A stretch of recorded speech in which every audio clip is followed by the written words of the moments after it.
L'intérêt de ce premier stage élite féminine, il s'inscrit dans justement ce plan de professionnalisation qui a voulu permettre à nos meilleures arbitres féminines de plus travailler, mieux travailler et être dans un cadre professionnel avec différents managers dédiés à Clairefontaine, tout simplement avec un objectif de les faire monter en compétences athlétiques, compétences techniques, encore une fois pour améliorer le niveau de l'arbitrage féminin à la hauteur de cette D1 qui évolue saison après saison.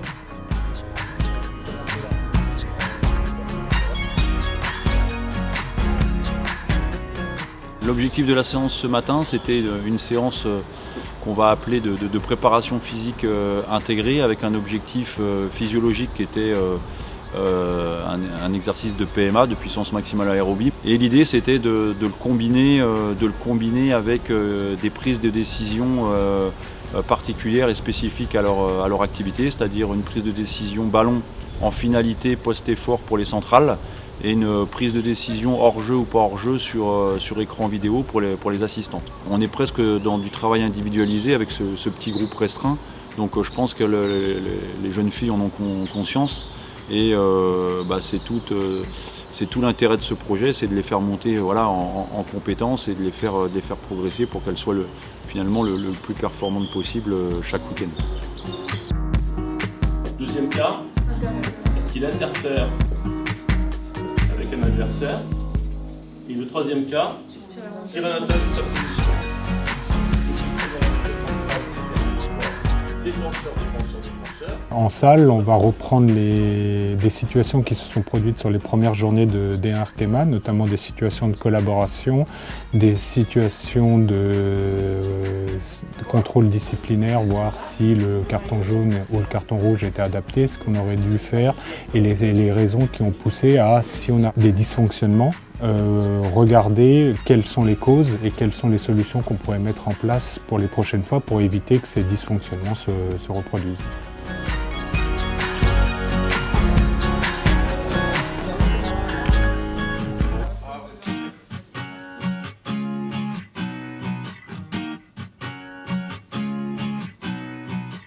On a un encadrement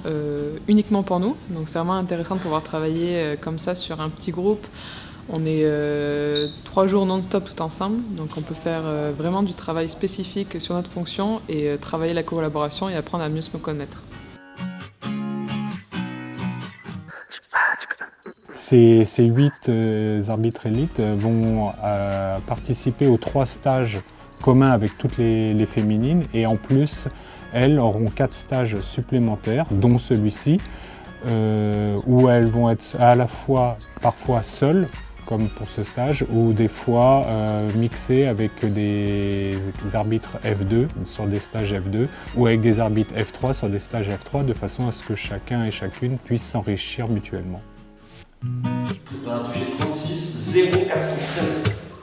Le temps de réaction est bien.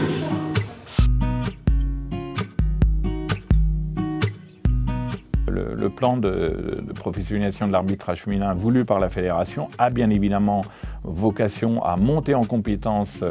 saison après saison nos meilleurs arbitres de D1 féminine, mais aussi pour bien sûr renforcer la vitrine internationale derrière Stéphanie Frappard, et puis susciter les vocations parmi d'anciennes joueuses professionnelles, peut-être des joueuses professionnelles qui n'ont pas assez de temps de jeu. Il y a dans le règlement intérieur de la Commission fédérale des arbitres une passerelle qui permet, comme pour les anciens joueurs professionnels, de devenir arbitre et d'accéder au haut niveau de la D1 en tant qu'arbitre plus rapidement. Nous espérons aussi que ce cadre, ce statut qui leur est offert à travers des contrats de professionnalisation va peut-être attirer des anciennes joueuses professionnelles.